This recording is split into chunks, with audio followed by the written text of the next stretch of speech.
morning, good afternoon, good evening, wherever you are watching this podcast. Thank you for joining this Songwriter Sessions here with me, Matt Roberts. Today, I am bringing you Jonny Payne from Oxford, Jonny Payne and the Thunder. Jonny is a singer-songwriter based out in Oxford. For me, Jonny writes quintessential indie music. His vibe, his style is just so consistent throughout his songs, where his dulcet tones really come through in his music. And it was so great talking to Jonny about his approach, what his lyrics means, talking about Volcanic Ash, going through the session, and just really learning about the instrumentation that he chose to actually really bring this kind of song to life. So hope you enjoy. Jonny, how's it going? Thanks for joining Songwriter Sessions. How are you doing? You keeping well? Yeah, well, good, man. Yeah, really happy to be here. Thanks for having me, Matt. Mate, it's an absolute pleasure. First person I thought of. I'm so keen to get you on. I think this is probably one of the conversations I've been really looking forward to. So I've put out a few emails. I'm really happy that you came back, because obviously we met through a mutual friend of ours, Mike. And then once I started to see that you started to develop this music, I was like, oh, holy hell, Jonny does music. This is really cool. Like, wicked. So I've listened to stuff and I love it. It's very reminiscent of the kind of stuff that I write. Like, sometimes you write music in one genre, sometimes you have music in a different genre.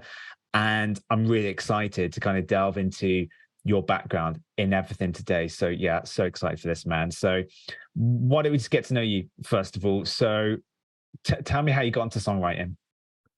Yeah, that's the question, isn't it? So I think I started playing guitar after bass. Started playing bass first in a band when I was younger, about 15, 14 years old, and then realized that the bassist in a teenage band doesn't write the songs, and I sort of really wanted to write songs. So yeah. I was really inspired by Green Day's Dookie at the time, and started to sort of learn a couple of power chords and what's going on there, and I just really enjoyed like putting the words to the song, and didn't really think too much about melody or hooks or anything. Just sort of tried to emulate all of my music tastes that I was listening to at that time. So, you know, Green Day, Nirvana, and yeah, just trying to growl up my voice as a 15-year-old. And then it just sort of developed, and like just really I loved learning covers, learning other people's songs, but never playing them live, playing my own songs live, like trying to work out what excited me about like Nirvana's Nevermind or In Utero, and like the parts that really like made my hair stand on end. If I go to a gig and see 100 Reasons, like, why is this drop so cool? Why is it so heavy? Why does it make me want to sort of dance or mosh or whatever? And so yeah, just try to pick out those bits, probably quite unknowing at the time, and just with my Epiphone SG, nice. just started to keep going, and there was no thought about it. It was just a cool thing to do that I loved to do. I was sort of addicted to guitar. I remember picking up my friend's Epiphone Explorer and twiddling around with that, and I think the first song I played was Come As You Are, and then the second was trying, like, I absolutely sweated over trying to get a Radiohead song. The name escapes me now, but one of the earlier ones, and I just remember that like, I didn't know the name of the chord shape I was trying to bend my fingers into, but I'm going to spend 4 hours trying to get that A minor chord, which I know it now. It's a tricky chord, yeah. Like the mountain chord, because it kind of looks like, yeah, that's Phoebe from Princess, I think. But yeah, and it just sort of flowed from there. Just loved playing music with friends in garages and spare rooms, and making lots of noise. I guess it's like, for me, it kind of felt like a bit of a rite of passage, like as a teenager. So I was very much like you. I think I never really got into like the Nirvana phase. I touched upon the 100 Reasons kind of bits and pieces, but I think my friend, he introduced me to a bit of like the heavier music, and I think I opened the world of Drop D and the wonders of Drop D. And from there, I was like, oh, wow, this is really good. So obviously, naturally, you uncover an artist and that particular genre, and you naturally start to progress through the albums and their timelines and the back catalog. So yeah, I can relate to a lot of the points that you made. So yeah, it's really interesting. So talk to me about, so you obviously you've learned the guitar, you picked up bits and pieces, life has kind of progressed. You and I crossed paths at uni. At no point in my life here do I have an indication that you're a musician or anything like that. So I know that you're an Oxford musician, obviously through our friend Mike. But tell me, when you picked up the guitar and go, right, I'm actually going to do a song, I'm going to get it down, I'm going to get it recorded, or just whether that's on the phone, whatever. Do you remember that first time? No, I don't. I think like everything sort of happened, a sort of series of events that led me into a band called Dear Chicago. That was the sort of the one that really, I think before that we were just trying to play some gigs, have some fun, and you know, I remember Mike, because he did music at Oxford College, and picked up some a lot of like recording techniques. I had no idea, I had no thought of being able to record at like as a sort of recording music. I know that what we used to do is we used to have a one of those sort of boombox tape players in the first band, like it was a band called She Set Sail I was in, and before that was Optimus Prime, and we just put that in the corner of the room, press record and play, and then just Yeah. that was the that was the sort of the extent of recording this tiny microphone. I'd love to see if I need to find those at some point. And then actually we went, that's right, we went into our school. We were all from Henry Box School in Whitney, and there was a chap there who had been recording a few sort of local bands or bands from Whitney through the like Assembly Hall PA. And he recorded this CD, and we were so proud of it. We were like, we thought we were going to be signed in about a week. We were like, when's David Geffen going to pick up the phone, and of course, like we listened to it at the time, and it's sort of quite elementary, but it was absolutely brilliant to be in that. That was Yeah. like the first sort of recording experience. But yeah, we were on a stage, we were on like our assembly stage, which the band Reef did play around that time as well. So we're in and Peter Andre at some point, so we're in good hands there. But yeah, so that was the first sort of recording experience. Dear Chicago was something a little bit later, which wasn't ever a real thought. I hadn't been doing any music for a while, and my very good friend Ian Budd, he goes by Bud, and he just sort of said, I'm promoting a gig in Whitney in 5 weeks. You're being very lazy, Johnny. You need to put a band together and do whatever you want, but you're playing in 5 weeks. So I had to form this band. We called it Carla Bruni, because our bassist at the time, Dan, he was a DJ at his university, and his DJing sort of stage name was Nicholas Sarkozy, or it was just Sarkozy, actually, Sarkozy. So we thought, well, Sarkozy's his DJ name, we could be like his sort of side project, his band called Carla Bruni. But the Carla Bruni actually played on Jules Holland the night of our first gig, so we quickly changed that.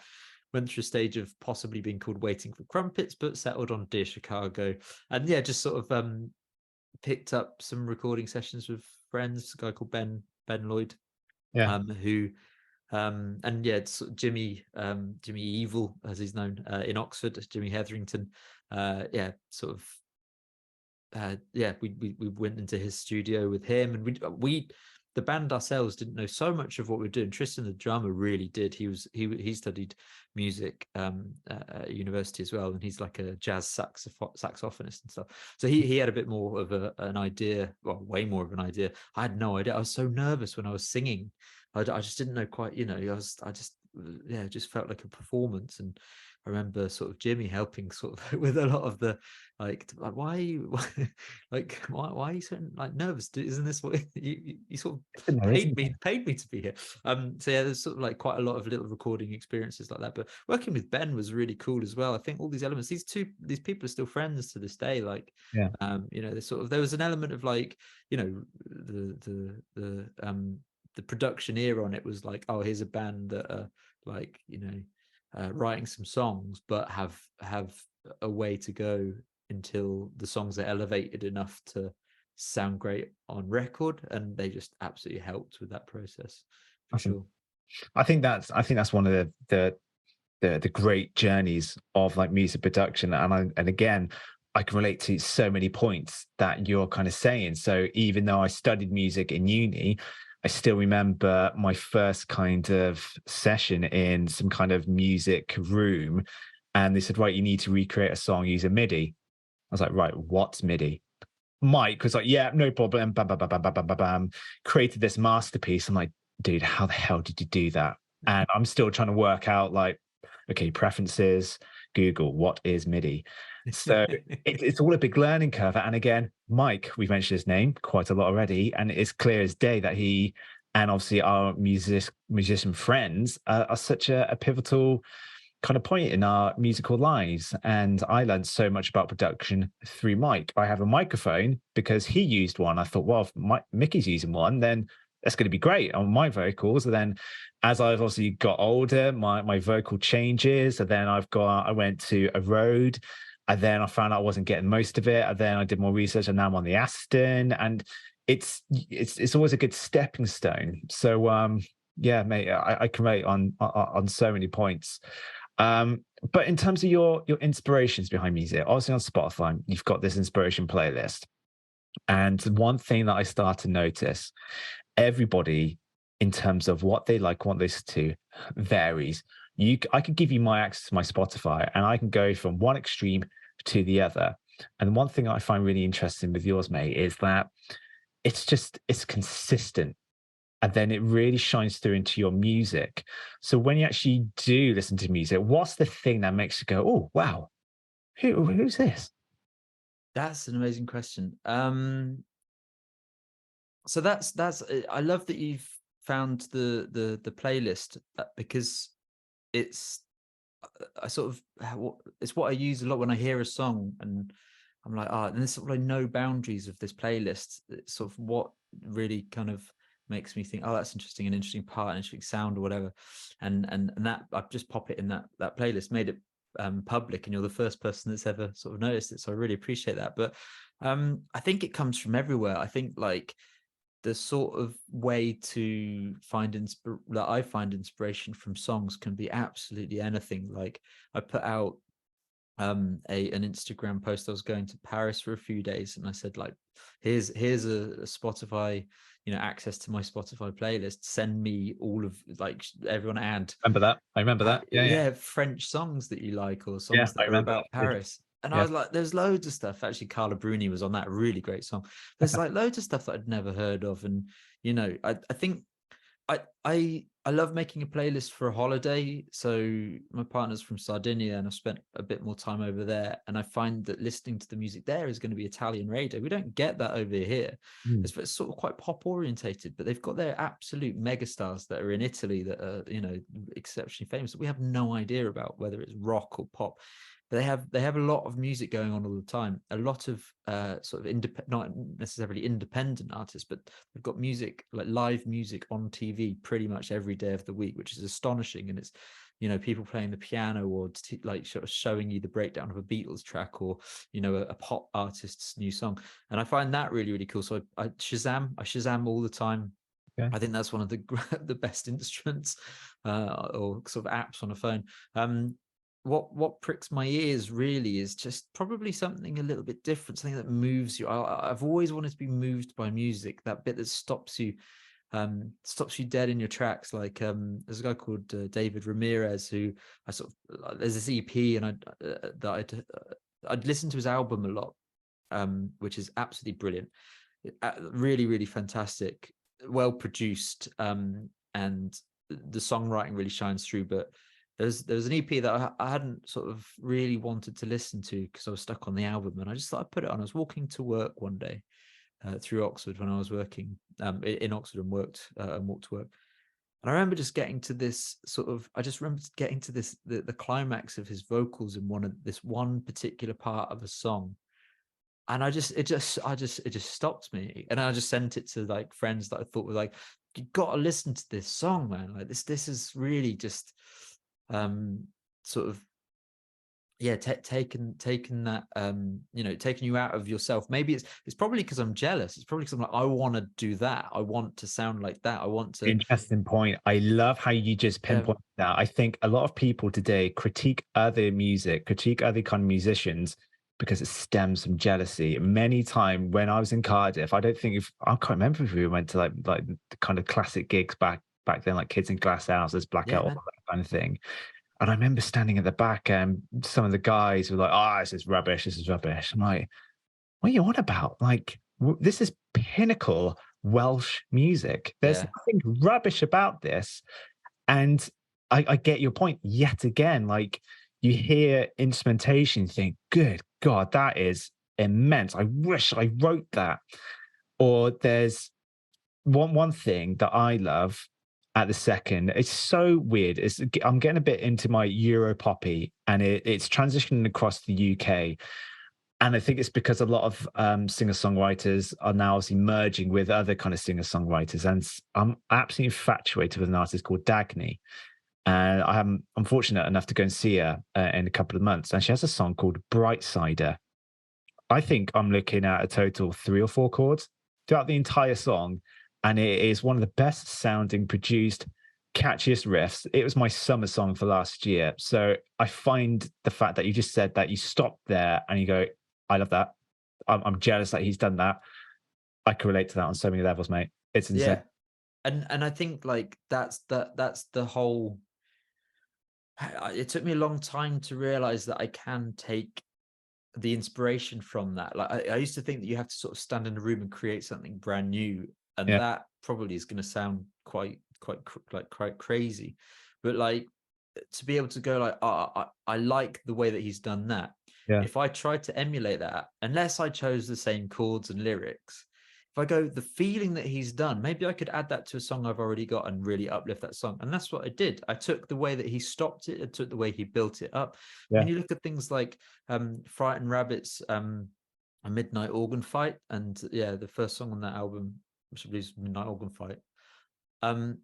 He sort of, it feels like, and I've never actually tested it, but it feels like the first verse he's singing lower in range, and then the next in the chorus he's lifted it up, in the second verse he's lifted it up, so you get this tension building up.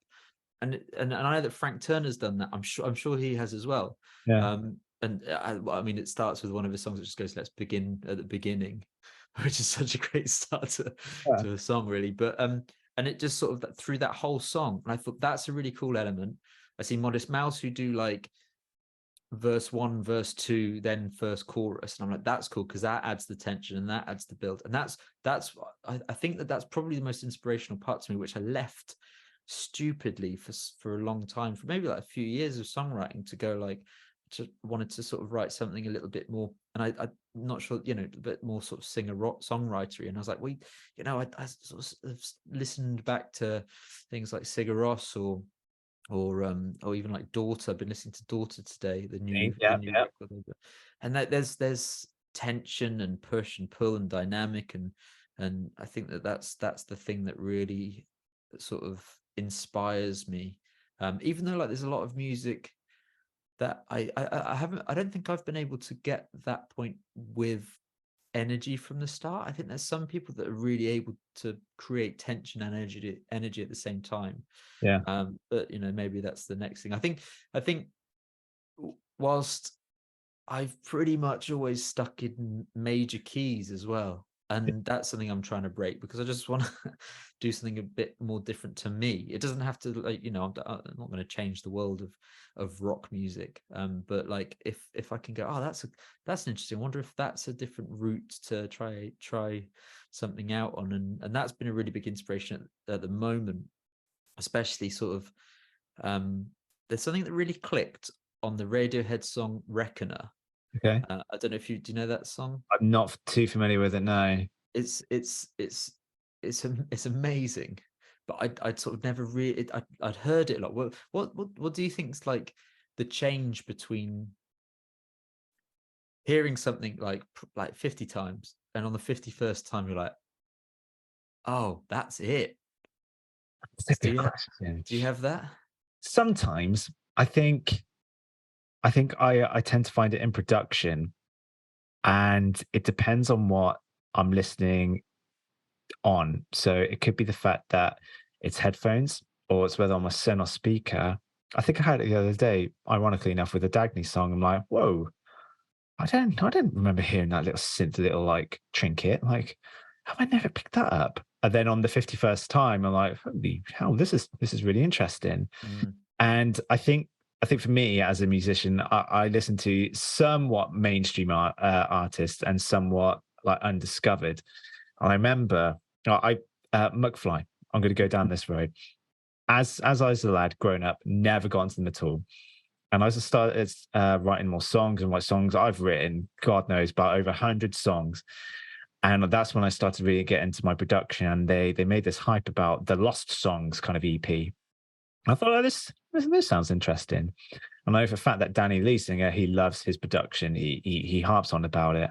I listened to this song called "Touch the Rain," and for me, it's the energy. It goes to a point of how it just like crescendoed up. And I'm a sucker for air drumming. I can't help it. And I was on this flight. I was going to do like this tennis camp in Mallorca, and I was listening to it on the plane. I was like, "Oh my god, yeah, I'm gonna listen to this song."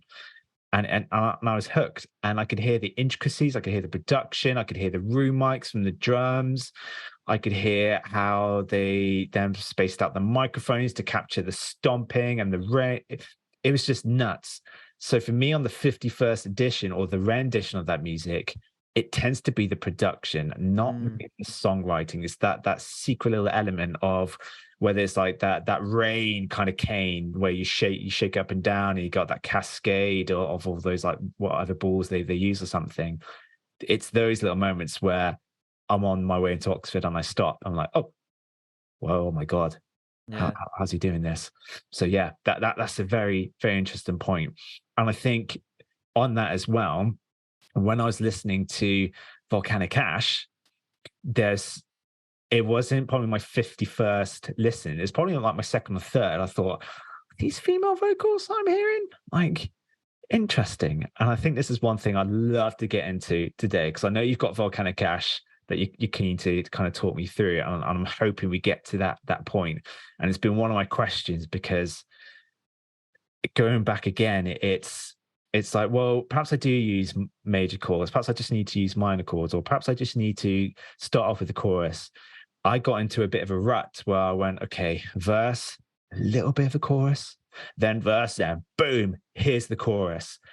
And then I started to go, hang on, it's like, I've done this 10 times now.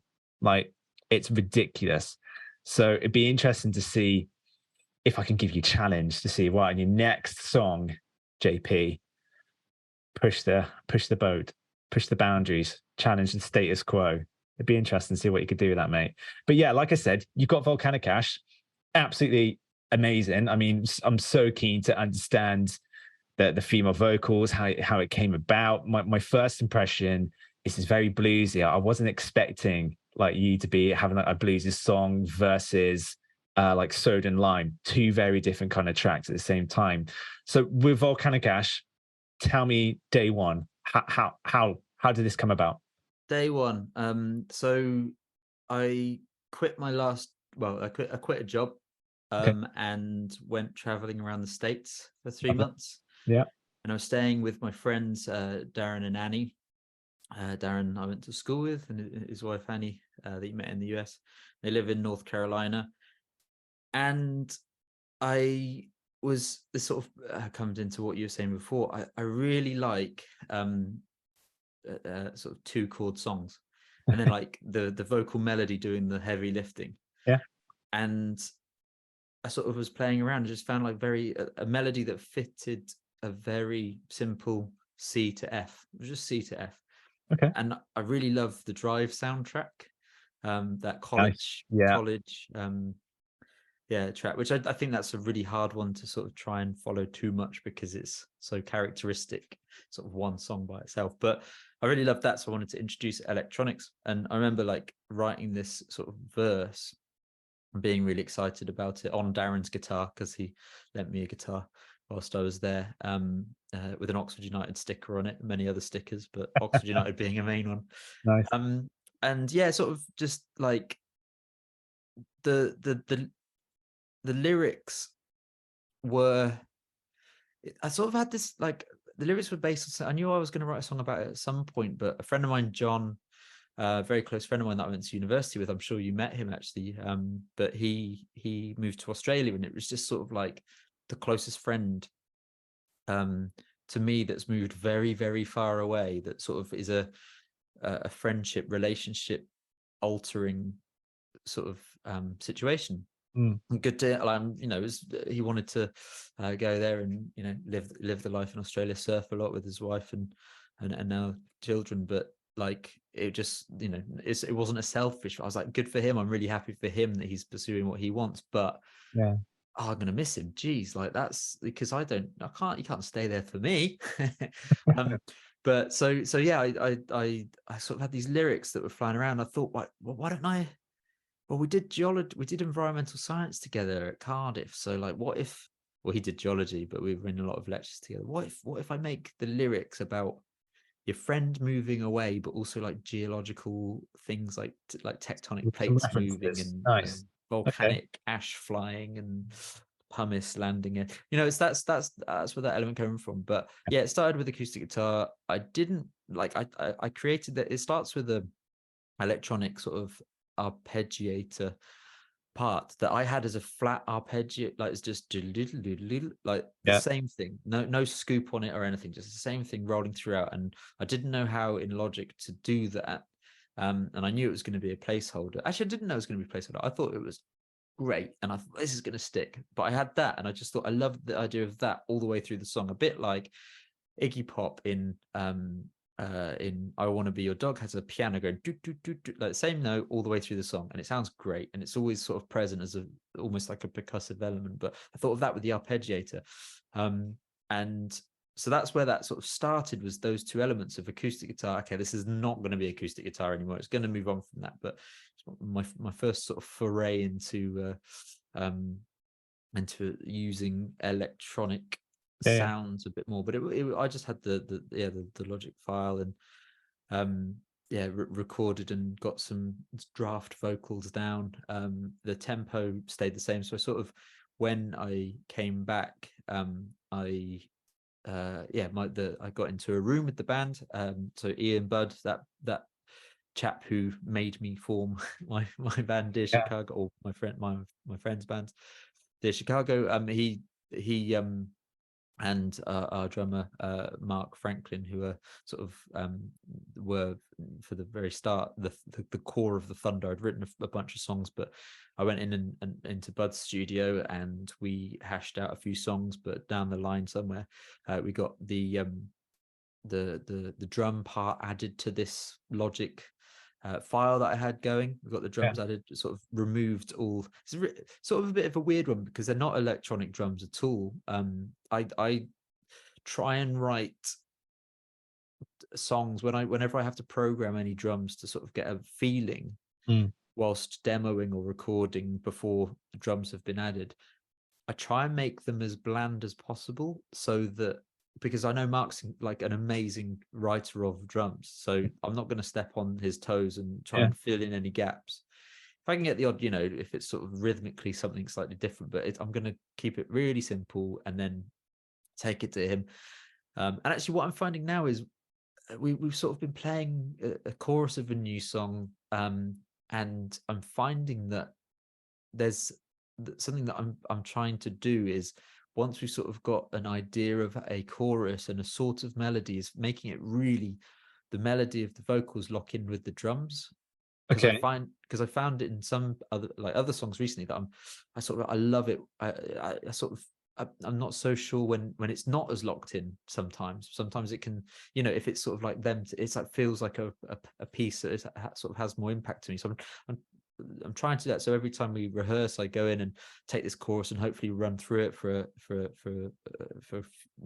10-15 minutes, just try and find where that kick's landing, where that, you know, the snares hitting. So yeah, he came in on Volcanic Ash and played all the drums. Bud played the bass, and the bass was sort of like a bass synth that I'd put in as a Logic holder, because that's that sort of Drive soundtrack influence for that college song. And had some just sort of programming keys, but not very well. But the real uplift, going back to that sort of arpeggiator, the reason the arpeggiator or arpeggio sort of arp that I was going for was based on a Muse DVD of like behind the scenes where I can't remember what song it was on, but it was definitely on the album Absolution, and Okay. he sort of plans it out and has it on a sketchpad of the notes, and it is like done on something like I think I know Logic. the one. Yeah, I think I've Yeah, seen it. Yeah, and yeah. it just goes like up and up and up and up and down, down, down. And I sort of tried that, but just ups and downs, and got worked out.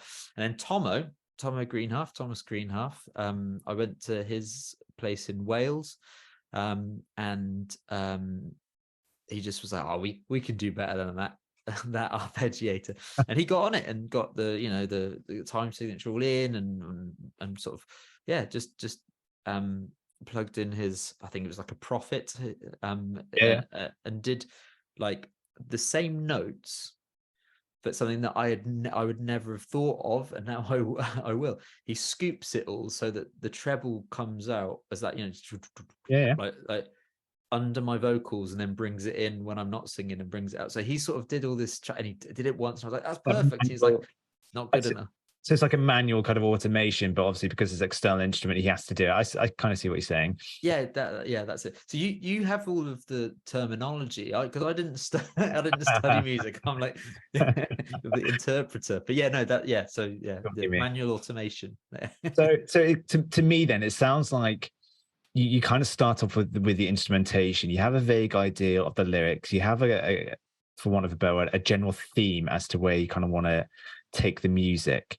Is that how you like to work? Has there been circumstances where you go, "Oh, I've got this really wicked lyric," or "I've got this riff. Let me just play with this riff, map it out entirely in Logic, and then you come back to it"? I mean, do you have a stereotypical way of working, like the Jonny Payne way? I mean, how do you approach it?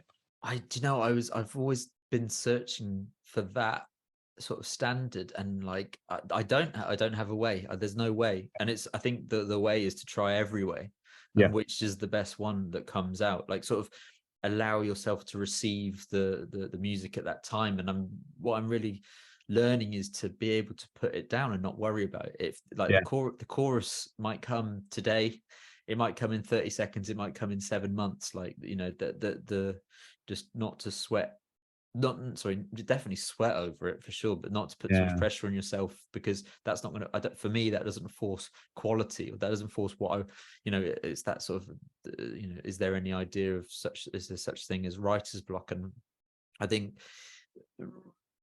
I guess when trying to, I think that I've always had a few things that I've wanted to experiment with musically and like on the go at the same time, and it's whichever one feels right when I pick up the guitar. And now a lot more keys, than it's just sort of like which one's feeling right, what stands out, and maybe a vocal line will come to me, and I'll record yeah, it on my notes, or yeah, yeah, the old music app that Apple had, yeah, um and just do it over and over and over and over again. But I think, like, sometimes I'll get a drum line, I yeah. get a drum beat, I'll think, oh, that's really cool. There's this one that I really want to play with, just for example, and I've known it for about 4 years at a party, but I was with Bud at his house, and he played an Elvis Costello album with the Roots, Okay. which is no publicity, like not many people know.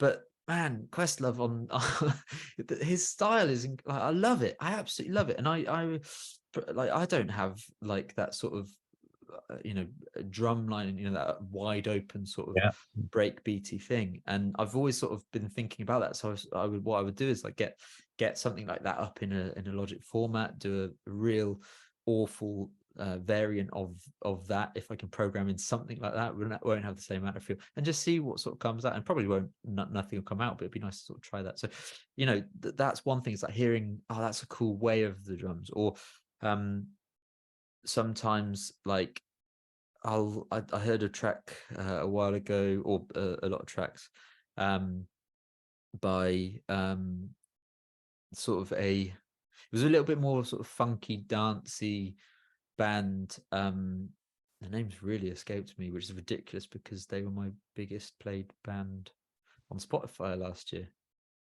it'll come back to me. But like I loved the bass lines, but bands like Air, I really think Air have like such quality bass lines. I thought, I'll just get something going with that and get a bass line and loop it and see what happens. Maybe because I'm not going to be able to, I don't think I can sort of get up there and do a funk song in my set. But what if we have a sort of a bit more of a sort of funky, feely bass line with some straight drums, and then I'll play, some, maybe let's see, chorus guitar. Let's make it like War Paint, because that's where they are. Or let's try, a bit more of a riff like my friend Chris Barker in Premium Leisure. His band, his guitar's like absolutely fantastic, big inspiration, and it's very, it seems weird because it's such a good friend of mine, but I love his guitar tone. I love his guitar parts. He sort of always is challenging, and I think, so I sort of laid over some guitars like that, took the demo to the band, and they were like, oh, this sounds like Gang of Four. And I was like, that's not what I was going for, but I love that because that sort of brings it. I was thinking it sounds too much in this sort of, not too much in a bad way, but sort of, I was listening to a lot of Parliament at the time. And I thought, well, we can't play like Parliament because I'd love to be able to, but that's never going to happen for me. So, and they sort of brought it into Gang of Four, and I found that such an interesting route that song's taken. And I have got that project up to share later as well. But I think it just can be anything. Picking up an acoustic guitar, picking up, playing some keys, learning some chords. I think one of the biggest inspirations I think at the moment, and something that sort of blew my mind was playing Radiohead's Spectre song, their James Bond song. Oh, right. Okay. And I was like, oh, this is going to be, I was like, I'm going to learn this on piano. I'm terrible at piano. I'm going to learn it on piano. And I was like, okay, G major. Right. I did not expect it to be G major. Okay. What's the next chord? Okay. E minor. All right. Okay. Is this all? And it was just sort of like, it's all of this space and all of this stuff in between. I was like, that's all they're playing. Yeah. I was like, this is not about, I mean, they have complex stuff and I love that. But I was like, that's sort of like under the hood part. And so maybe it's two chords, maybe it's a melody, maybe it's a lyric. I've got a note section of my phone, and I'm sort of transcribing it over to a book. So let's sort of have this romantic idea of, writing at a desk, but realistically I find it easier on notes when I'm on the Oxford Tube to London or something. But I've got this note section of things that I find interesting, words, sentences, lyric ideas, choruses, and sometimes flick through that and just see if anything comes out. And if it sparks out to you. Okay. Yeah. That's interesting, mate. That's so interesting. It's again, like, I can relate on so many points. For me, lyrics, I just can't stand doing lyrics. And it's so rare for me to pick up a guitar, then start noodling, and then go da, da, da, da, da. Like, well, that's a good lyric. I have to get the entire song down. And sometimes if I get like a little vocal trick that kind of comes up, then I'll swing around, get the track on the track, and just sing like a little trill over the top of it and go, right, I'll come back to that later. And then take an inspiration from elsewhere. So whether I bounce down an audio, then I reverse it to make like a big warp sound. And that's what I've done on the song that I've recently thrown out. And everything just kind of syncs. So it's just, I think every songwriter has a kind of different approach. Now we're looking at your session here. So is this the final session, or is this a demo version of Volcanic Ash? What are we looking at here? So this is so everything was recorded, and this gets sent over to Chris Barker, as I mentioned, of Premium Leisure, who mixes everything, puts the compression on. So my goal is to try and give him stems that have no sort of, that like the takes are as good as possible. And there's no like compression or no processing, any EQing, no processing, just sort of raw. So that he has like the best to work with, and we're trying to follow that as much as possible. So we're going to be going to sort of a studio to get some drums down, because I think that's going to be the biggest, the most important part for recording live process. I think that would be really exciting. But yeah, so these are all the stems that were sent over. I think I've got a few versions of this, so hopefully I have listened to it. And so he sort of balanced it all out and did his absolute wonders in mixing it. And then we got that sent over to Alan Douches in New York, who did like Beach House and Frightened Rabbit and We'll Promise Jetpack for mastering. And yeah, he just added the sugar on top that just made it. Yeah, I'm really happy with it. Obviously, this isn't going to sound as good as the mixed version by Chris or the final version with Alan's. Alan Douch's mastering, but sort of gives more of an idea of the process of how it sort of began and where it moved and things like that, I suppose. Nice. So we've got 48 tracks here. What are we looking at the top of this session then? Are we looking, do you start off with drums? So yeah, always drums for dude, I'm erratic. I'm a bit useless at all of this. I didn't learn it. I learned about rocks rather than rock. So like, you know, a lot of stuff won't be labeled correctly. But like, you know, for this one, I put a lot of effort in by putting a little bass cymbal and a snare cymbal. But the 47 tracks, yeah, that causes a lot of problems because I record too many guitars. I really like ethereal guitars. I like putting something different in the left and the right and pushing them back, because when I take them out, I can't. This is interesting. This is interesting. I see quite a bit of vocal comping as well. Is that how you like to kind of capture your vocals? So you just you stick them on a loop, but then you take the best takes from each kind of loop. Is that your go-to? Do you feel, is that your home? I start by trying to get the whole thing down, and then I'll get some parts that are good, and then I'll do maybe like 5 passes through, and then the next day I'll come in and I'll sort of try and chop a few bits in, and then I won't be happy with any of it, so I'll delete it all, and then I'll come in. I think when I try and like get a song vocally down, I'll be like, right, I need to hit this every day this week, so I'll do like Monday, Tuesday, Wednesday, Thursday, and it'll be all evenings because working man. For my vocals especially, and a lot of these will probably be ideas for harmonies, but as you mentioned, the second voice you can hear is Isabel Hambleton, who is a fantastic electronic DJ. I think she does do DJing as well, but producer, singer, songwriter over in Berlin. And she recorded a few versions of vocals on this as a sort of dual vocals rather than a backup vocals. Sort of, it wasn't sort of in that vein. So with Isabel's kind of vocals, are they consistent throughout the song, or do they just come in on certain verse parts and choruses? What's the construction of it? So it felt, because just to kind of create that dynamic, she did record like the whole song, because that's what I was sort of going for. But I think like Chris and I felt that there was more impact if it comes in on the chorus, because then there's a shift. And then she's in the second verse and second dynamic chorus and all the way through. And she added some really it's fantastic. It just sort of really. Let's have a listen. Put it on. Well, we've got the session. Let's have a listen. So, well, I think because I'll probably break it up. So first of all, you're gonna hear. I'll play the first element, which is that arpeggiator down here as it comes through. So this is the Prophet that Tom's done. Is that right? Yeah, I think it was his Prophet. I think he used Prophet and Mellotron on it, and then we kept some of the bits, like the I don't know what these are going to be called, Bright Suitcase Vintage Synth Bass. They the stock stuff by Logic. Yeah, that's it, man. And just twiddle a couple of knobs and see what happens. And it's best way, mate. Best way. Okay, let's have a listen and see what's going on.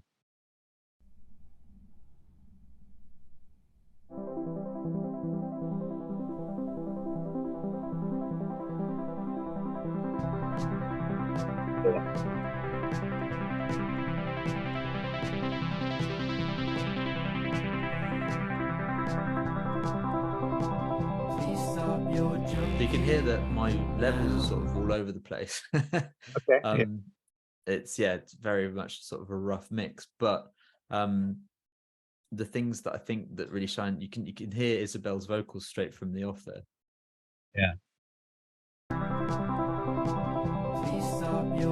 She's quite low in the mix.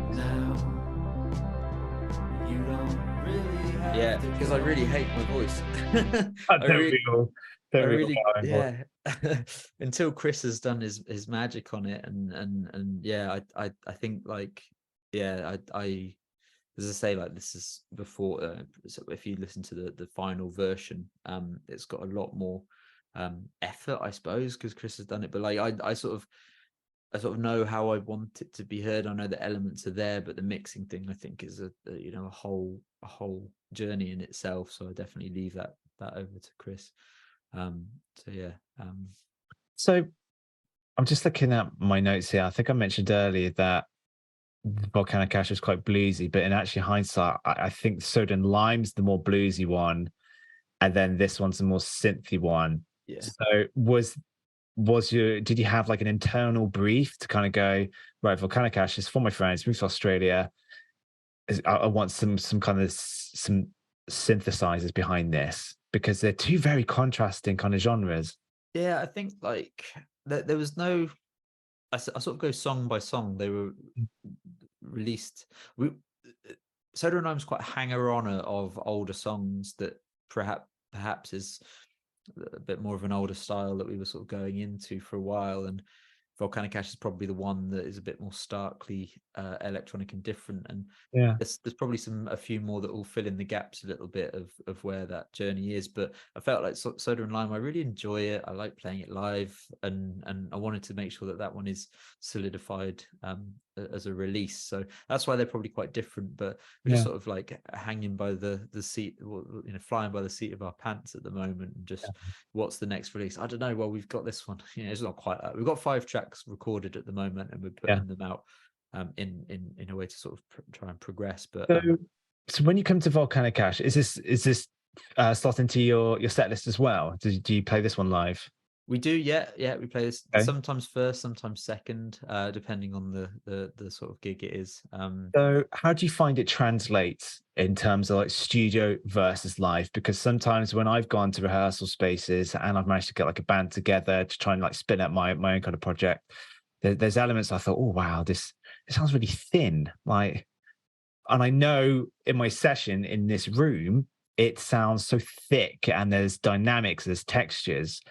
Do you find that you're able to do it justice versus like studio versus live?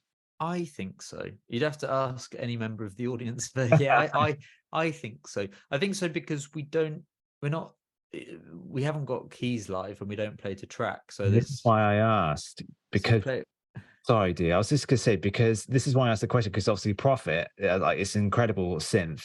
And already the first impression I've got as a listener, and obviously listening to the final mix on Spotify, my initial impression that this forms a bit of, well, it's quite a backbone to the song. So is there something that you do instrumentation wise where you replicate it, or do you just like this kind of, you soak it up, you go, you know what, we're going to park it and we're going to create this energy to kind of fill that lack of synth?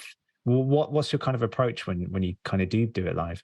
So that's a really great question. So it's sort of not worrying about trying to do the recorded one justice. Just do a live version. And it's just do the best with the instruments you've got. And with 2 guitars, a bass, and drums, the synth part, we don't have an arpeggiator, but we have. I play my guitar with a bunch of delay and reverb on it, and just the same notes, tremolo picking. So it tries to basically emulate a pad synth sort of idea, something soaring. And that was sort of written a little bit before the arpeggiator, but the arpeggiator was so good recorded. And I sort of, if we were to have track for one song, I don't know if that's sort of where I want to necessarily be. I'd rather have a key player. Yeah, definitely. Yeah, wouldn't we all want Tom in our half when he's not with Mr. Coombs? Absolutely. He keeps threatening to come and play with us, which would be absolutely amazing. Absolutely amazing. I'm sure we'll be able to work it out one day. It'd be amazing to get Isabel singing as well. But of course, without a doubt, it's definitely going to happen one day. Of course, it's going to happen one day. But look, mate, we're so much in our infancy of actually looking into the song. I mean, we're only just touching upon like the verse. So obviously, you've mentioned obviously friend who's been like helping you in terms of mixing and stuff, but in terms of guiding the production, so how you actually want it to sound.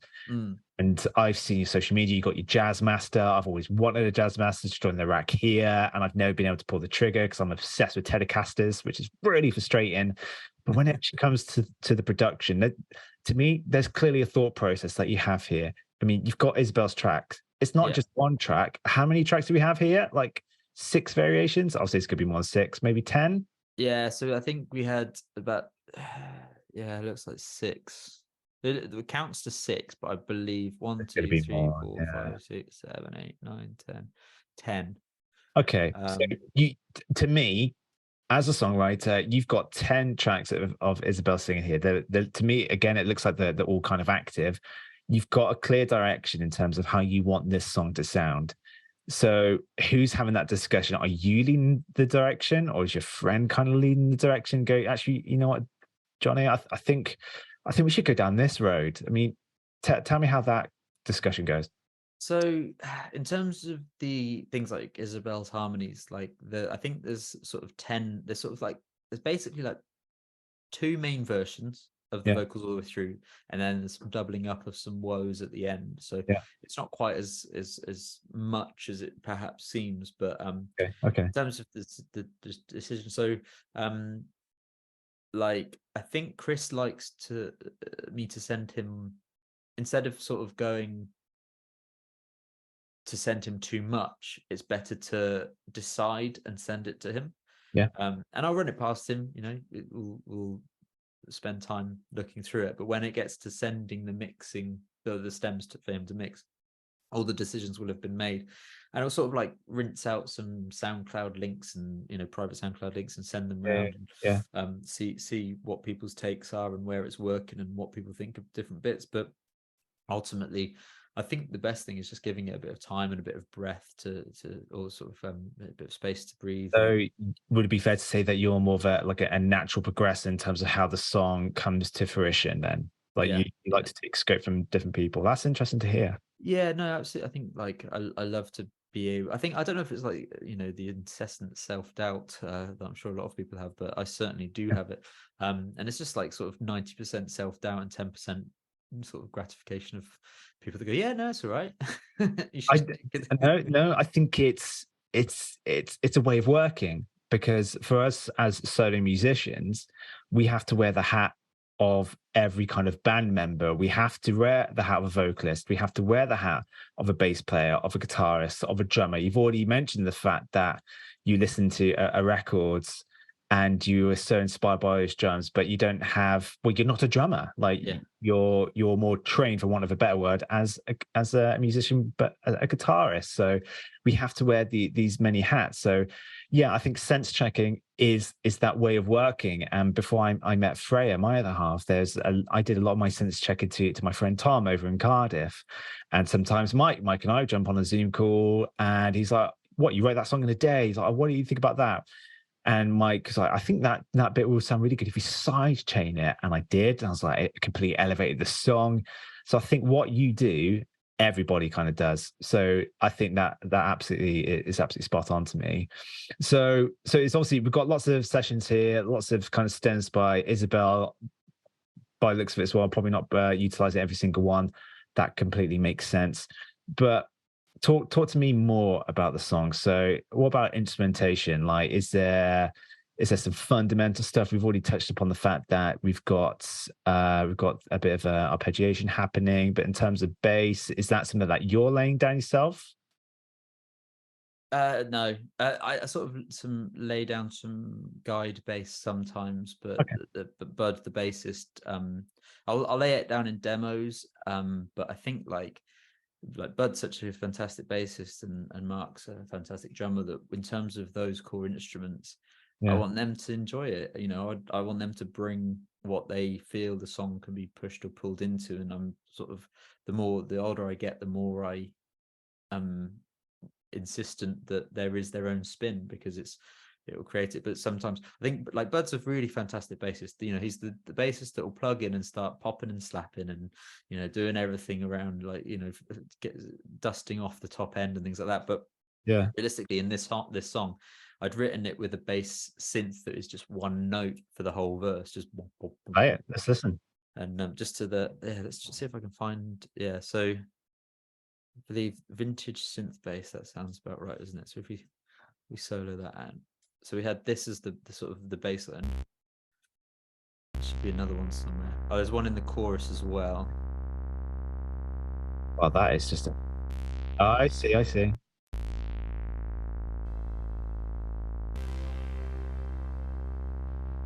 It's a bit of pulsing happening in that one. Oh, Yeah. So I sort of had those two, and then when Bud came, because you got to get the real bass in, haven't you? Yeah. But he played around and he had lots of ideas and sort of tried some stuff out, and he just settled on. It was like, do you know what this just needs? It's just one note. so it's just it. And he just does. How does that pair up with the other two bass tracks there? Does it all come together quite nicely? Yeah, I think so. In all honesty, this, Chris might have put one in one ear, one in the other ear, and done all sorts of like little bits like that to make sure we're doing what we want. But let's see what we've got. Yeah. In the chorus, take us to a chorus. How do they blend in the chorus? Sorry, follows it. Okay, nice.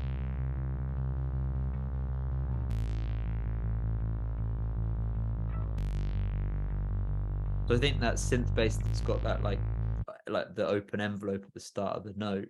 Yeah, helps to give the texture of the bass, where just thinking that it's like a new dynamic. If you take the solo off, let's hear it now as it is without anything soloed. Yeah, if you remove the solos, now give it a play for me.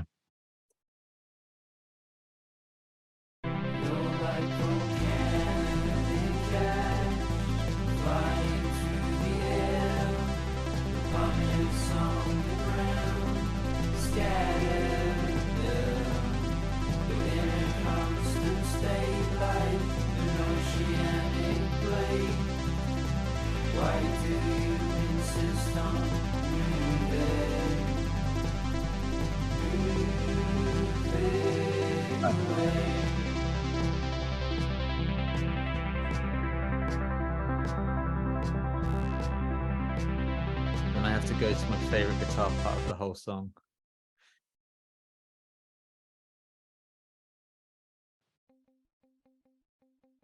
I tried loads of riffs, loads of things, different parts, and I found that. Through the Carolina sunshine, flickering through the mountain trees. That's the bit. Sorry. No, I was going to say, even that simple line, that little bit of decoration, it's that bit of texture that you're missing. So that makes sense to me. It really does. And I'm a big fan of second verses have something else different than the first verse. It's not. I found that sometimes you go like, oh, I'll just put the second verse in there, and you go, yeah, but why would people listen? Why would they not switch off it? Why am I not switching off it? What am I going to like to play? What am I going to look forward for the second verse? To be excited. Which I can't play that guitar part at the same time as sing. So Chris plays that live. It's like it's a bit of a battle sometimes. It's what can I do to keep momentum to the song, in terms of, right, I need to make sure that this song's be catchy enough. So can I get to a chorus like under 40 seconds? And then I've kind of learned that it's not a bad thing if you don't hit a chorus in 40 seconds, because that's how the song naturally progresses. And there's some of my songs where I don't hit a chorus till like probably just after a minute. But then I've had to do it because I'm building up these little elements. I've done my classic Matt Roberts kind of writing and go, okay, I've done a verse, I've done a little pre-chorus, then you're going to get another verse, but here's loads of more dynamics of like angelic vocal sweeps, reverse. It's eerie, and then you see it's all that big crescendo, and that it just happens to be that crescendo takes 1:20. Yeah. They say there's that golden rule of music of is it like 62% of the song? That's where the climax should be, or the epic. I think it's 62%. I'm going to get that wrong now, but yeah, there's that sort of idea as well, which I have heard that since I haven't written a song since I heard that, so I want to experiment with that as well. Apparently, if you listen to it in rainbows, Okay. the golden rule, the climax of the whole album is within a song where at that moment of that song and at that moment of that album, that's when Tom York says in rainbows, apparently. Interesting. Okay. So look, dude, we're only halfway through the song. What else are we looking at here? Do we have anything else that's a little bit more exciting? I mean, we're literally just touched upon how we're adding in like a little bit of trinkets to spice up the verse, to keep the listener just a little bit more engaged. Do you have this same kind of theory when we start to touch upon a chorus, for example? So like the next chorus coming up, is there anything that you've done to thicken it out? Yeah, absolutely. So vocals, guitars, making sure it's spread for this song especially. I wanted it to. I mean, there's an element of like temper trap that I really really like in that. There's, I can't remember that song, Sweet Disposition. I think that they've really got a great sound to that. It sounds atmospheric. It sounds soundscapey. Yeah. And I like the sort of wide open vocals on that. Sometimes my vocals are double tracked, sometimes not. It just depends on what sounds right. I think like. My friend Will loves it when I double track vocals, and I think Chris prefers it to be directing down the middle. Suit your voice. It does suit your voice, and that goes back onto a previous point. Like, I hate my own singing voice. Like, if you, after we finish our call, whether it's tonight or tomorrow, listen to some of my vocals, and I just swamp them in reverb. I love it. I absolutely love it. It's very rare that I don't have reverb on. And I'm yet to do a double track of my voice, whether I just pan it to like left and right. I don't think I'll ever hard pan it, but to me, I can't see myself writing a song where I go, you know what, I'm going to double track my vocals because I can't stand my vocals. But Yeah. for here, this song is spot on. See, I think the double tracking for me sort of just thickens it out so much to me personally, and I think I think that might be my inability to mix well. So when Chris gets to it, he can make my one vocal sound thicker by compression limiter and stuff like that.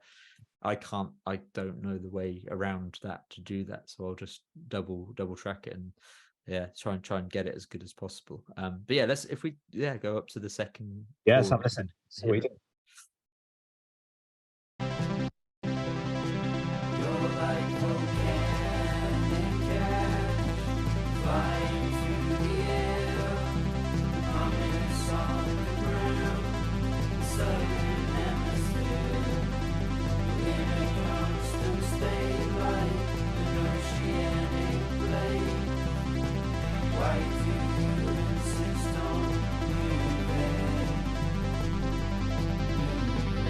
Now, the thing that I love is Isabel's note that she hangs on at the end of that. I'm gonna try and dig it out quickly because I think it's like she just did that. That's her. That's not any direction or anything from me. It's like a natural fall off, like a natural slip in the notes, and just I'll find which one it is and turn it up. This one's if you can hear that one. Yeah, I had a little bit just then. Tenor all up. See what's going on. There we go. She'd probably sing the song by herself. Probably better than me.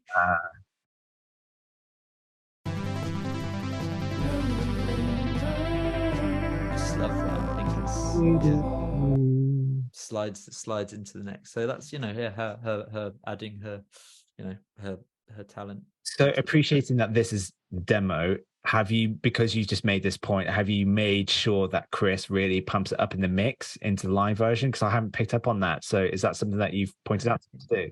Yeah, I mean, I think absolutely. I think like I can hear it, but that might be just because I know it's there. Do you know what I mean? Maybe we need to revisit it. And I maybe it's sat back a bit too much, maybe. But I think as I say, because I know it's there. Maybe it just that's a nice little thing, because perhaps it's not sat so high in the mix, but at least it's there. So it's more of like a homage to yourself in terms of the actual production. I think that's quite a nice little thing. What's your go-to on rounding off a song then? So you've gone verse, chorus, whatever the official layout is, but do you go for the middle eight? Do you then round off with a chorus, or talk to me about your approach on this? Depends what sounds right. Like, I think to add a middle eight for the sake of it can ruin a song. Or I think if I'm writing something, sometimes simplicity is key. Just like a couple of chords playing all the way through. Do you need actually a third verse might round off the song, or drop it out and have like just a classic guitar riff, Yeah. or a solo. There was a couple of solos knocking around, and I was sort of brought them back into one note solos. I'm a big fan of 1 or 2 note solos because I just think they feel a lot better than someone ripping. But I do love a bit of a ripper, but I cannot do that. I'm not a stripper. You're not allowed to. But yeah, I think, like, I mean, it depends. I guess, like, I like the ending of a song. To me, is doing something that you haven't yet done in the track. So it would be easy to perhaps you add another element. I think it's nice to get that chorus across if that's something you're really proud of and is working. Ending, not worrying too much about sort of elongating a song out for the sake of it. If it comes out as 2.5 minutes, then fantastic. If it's 5-6 minutes, then does every part of that really fit? I love a 5-minute song. I think that's what I go to, and I try and trim down all the time. But yeah, I think in terms of the endings of the song, it can be anything. I think that the guys that Mark and Bud play, their band, that they're sort of their main band, as it were, it's called Black Hats, and they're very pop sort of endings. They're very they very much stick out. They're very sudden ends, and I like the sort of letting something ring out as well. So we sort of try and blend it up and not ever copy ourselves or copy too much. But this one specifically has the it's actually the idea that I got from that David Ramirez song that stopped me in the tracks, where he sort of goes into a vocal part. I don't think I managed to get the same impact because I haven't got as good a voice as he has. But yeah, we sort of have a bit of the woes section, and then build up to a stop. So I can let sort of play on from here and see. Go for it. Yeah. Sounds...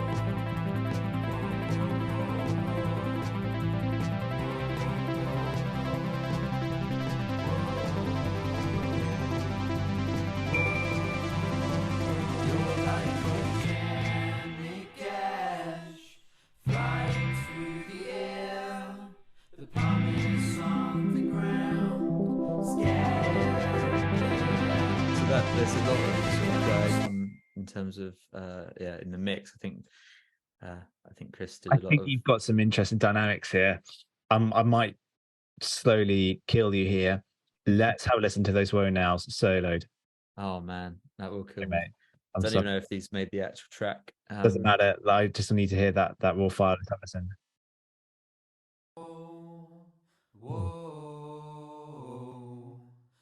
Oh, nice.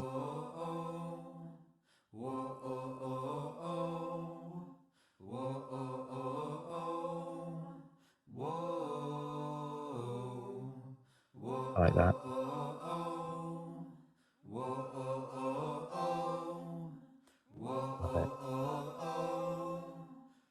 I love doing those things.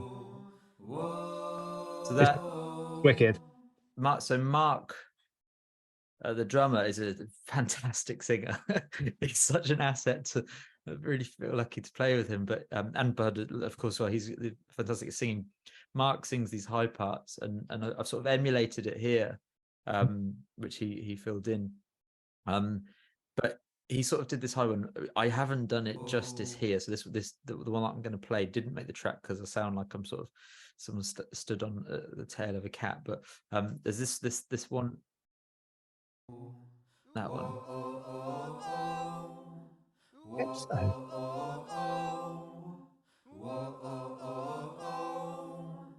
which I feel like it's really killing I me would have here kept because that, mate. I would have kept that. well, it's in there, but it's Mark doing it.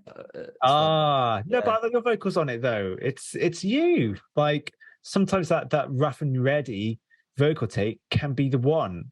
And I've done vocal takes which bash up to like 12 tracks. It's not a high number, but I'm either really far away from the mic, I'm really close, I'm pinching my nose, I'm doing all sorts to kind of diversify that take. So that sounds really interesting. yeah, Now, the ending to me, when you did those stops, the first thing that came to my head, like this is a classic indie thing. It took me back a good few years, and there is that it felt very quintessential indie. Those like dun dun dun.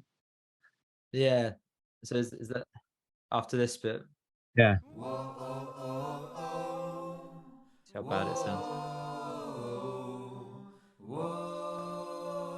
You're like volcanic ash flying through the air.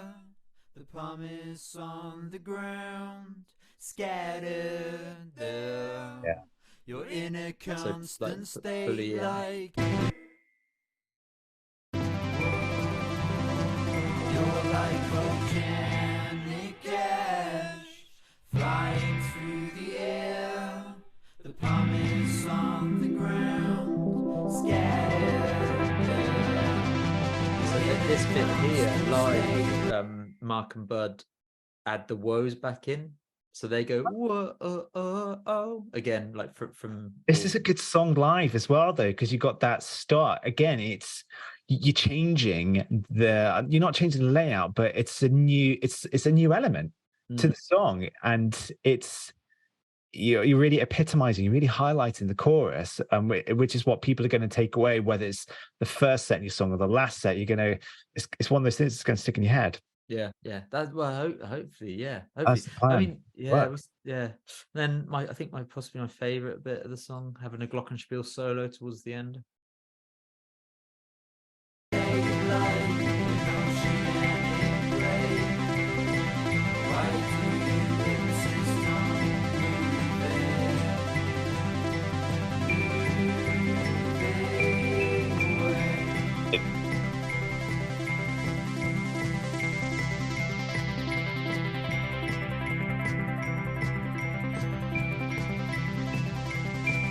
Nice.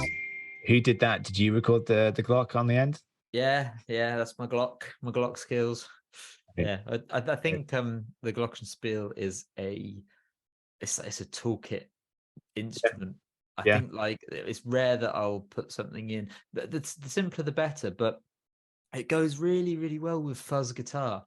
Like if you play really distorted guitar and you put a little Glock under it, and you can bury it, but you can pick it out, but that gets your note across, but you've still got that fuzzy trail, reverb and maybe a bit of echo or something like that. But yeah, the glockenspiel is one of the most sort of key instruments to my song recording. Never live anymore. I used to sort of play it live, but yeah, I found that when I've put it on, it's like well, I got this song that's a bit like more fuzzy called End of Summer, and it's a bit pavementy and stuff. And I found that like I loved the guitar tone, but playing it like being it with two different songs, it sort of felt a little bit like the guitar needed some punch where you didn't sort of, because other songs had that punch, but adding a glockenspiel meant that you had that dynamic, that sort of instant percussion in the right key. So That's a good segue, mate. I think that probably last but least, let's have a look at those guitars. Talk to me about the instrumentation. Are we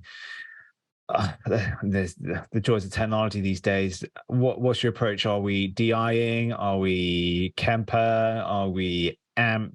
What are we looking at?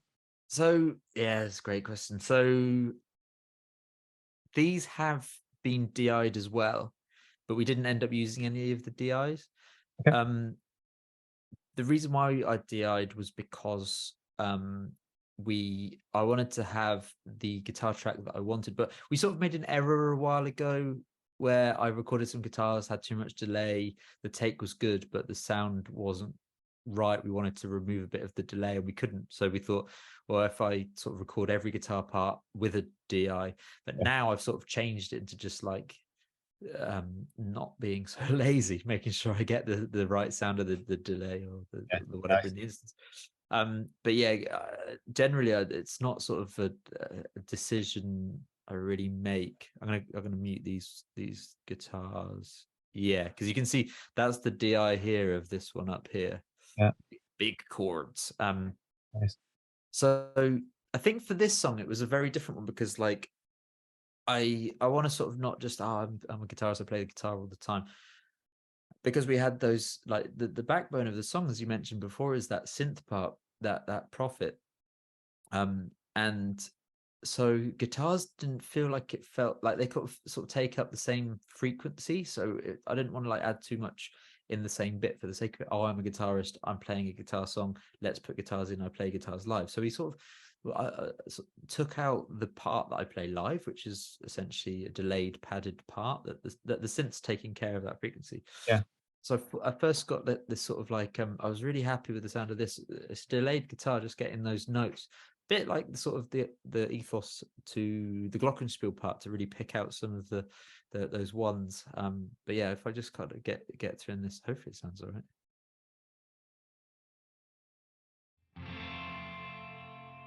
Which you wouldn't notice necessarily. Like really? Yeah, really roomy. So that would have been recorded with the amp on my parents' stairs in their hallway, and probably an SM57 smashed up against it. A little bit of an angle to take the brightness off. Yeah.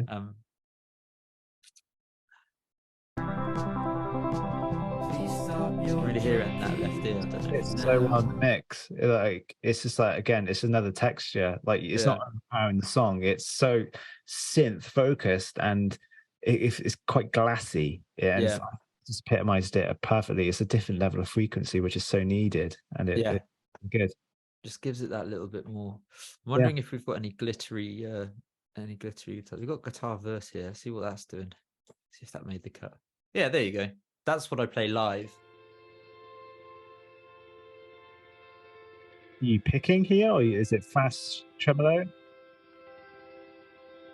That might have been finger picking with delay, because it takes out the harshness of a pick, but I can't play that live. My fingers will fall off.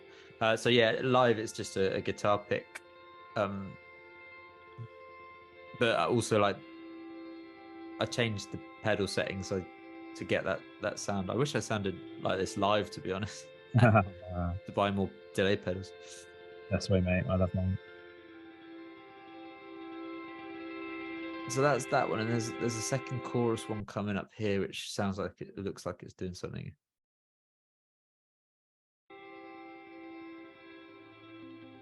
Oh, so it's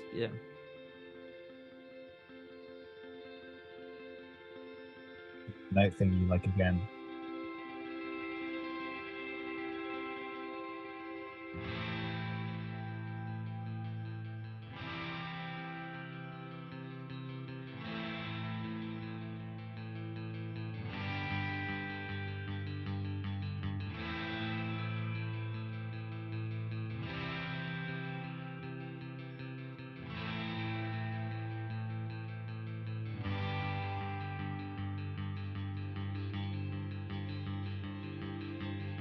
You thought on Jazzmaster as well? No, this was on my telly. Yeah, I didn't have a Jazzmaster at the time. That's a great sounding telly. Thanks, man. Yeah, it's weird. It's a stock Mexican 1950s style classic player, like bought 2000 and something. Like bought. I prefer Mexicans. I can't get on American kind of wood. I find it to be just too heavy for me, and I prefer tellies. I think I've got a couple of tellies here which are Mexican, and they just absolutely hit the point home. Well, dude, look, I absolutely love this song. Like, this is a quintessential Jonny Payne song, and I think it's absolutely fantastic. It kind of transports me back to a time, like, now that I kind of think about it, it's just like kind of just like summer sun, very Oxford. I don't. It's hard to describe. This is like a very Oxford kind of song, because I know you, I know the area that you live in. I can visualize your house, and I can see this being recorded. I'm pretty certain I remember seeing a video of you even putting the amp on the stairs and stuff. So Yeah. absolutely fantastic. Now, running out of time, there's a couple more questions what I want to ask, and this is what I'm going to ask to all of my guests. First question, the entire world now, so take your time. What song do you wish that you wrote? Glossoli by Sigur Rós. Why? It's perfect. It's absolutely perfect. Wow, that's a statement. It's because it's so simple. The drum is just the same. It's just the kick, and maybe like, you know, they might have done loads of stuff and whatever, and it just builds, and it's just do do do for like 4 minutes, and then the drop in it is, you don't expect it when it's going to happen. You thought it was going to happen, then it builds even more. Yeah, it's just a fantastic song. Either that or Radio Friendly Unit Shifter by Nirvana. But yeah, I think Glossoli. There's an Anna Calvi song I heard recently that I was like, oh, that's really cool. I wish I wrote that. There's quite a few, man. The Reckoner or Reckoner by Radio. That's But fine. the first one I'd go to is Glossoli. Yeah, I think I have no idea if I'm pronouncing it right. It's on tack, but I remember just seeing it live, and it just lived up to the record. I've seen it on a live DVD. Their Heim, is it called Heim? Can't remember now, but their sort of live DVD that they recorded around Iceland, Sigur Rós. Okay. But that song is just amazing, just amazing. Noted. Okay, let's crack on. I would ask you the next question in terms of what you currently listen to, but we've already established you've got this fantastic playlist out on Spotify where anybody can just delve into it. So we've already done that. Now, this question is a bit tricky. All right. If you can go back to a song of yours to re-record, which one and why?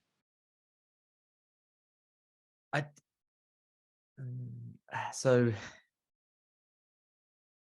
I don't. There's a song that I want to put out that has been recorded, and I want to re-record the vocals. Okay.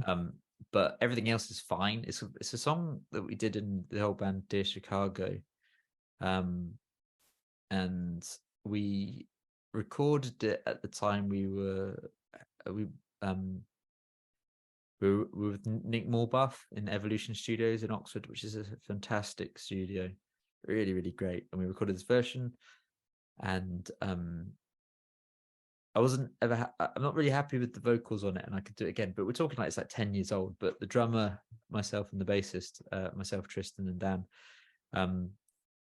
really want to get that on Spotify as the way we know it has been recorded. I think that one, yeah, I think that one's probably, yeah, the one. But I'm not sort of worried about like sort of, so with Toronto, because it sounds so different live now than the first recording. I'm going to go back and record. Well, we've sort of recorded it. I'm going to go back and record the vocals of that song as well, which is a Thunder song. And we're, yeah, so yeah, there's a couple. Yeah, that's a great question as well. Okay. Nearly at the end. Do not worry. What song are you most proud of and why? Santa Cruz. We've got this song called Santa Cruz. It's going to come out maybe in summer. But you read all these things about how quickly people write songs, and I sort of I don't really do that. I sweat over it for months. Like lyrics have to be, everything has to be, I have to be proud of. But Santa Cruz just fell out. The chorus just fell out. The melody, and it's just the lyrics are just so long. Santa Cruz, right on Santa Cruz, and the melody just worked. And I was like, oh, this is a cool one. And I wrote it in my parents' conservatory.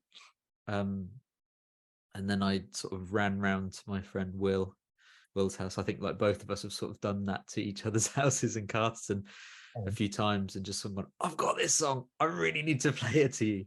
And I remember just being really excited. And then Mike heard it, and Mike was a big advocate, a big pusher of the song Santa Cruz. But yeah, I love playing it live. It makes me smile. It brings a party. I love it. And that one, as we're talking about sort of the recording process, Will sings on. I just wanted lots of friends to sing on it because it's a party. So I'm going to forget at least two people here, but Mike sings on it, Isabel sings on it, Tom Greenhouse sings on it. Murray Cox sings on it. Ash Cook from the awesome band Be Good sings on it. Jack Olhavsky, I think, sings on it. Casper Miles sings on it. We got all of friends. But the when I was recording Ash, he's such a great vocalist. He's got such great ideas.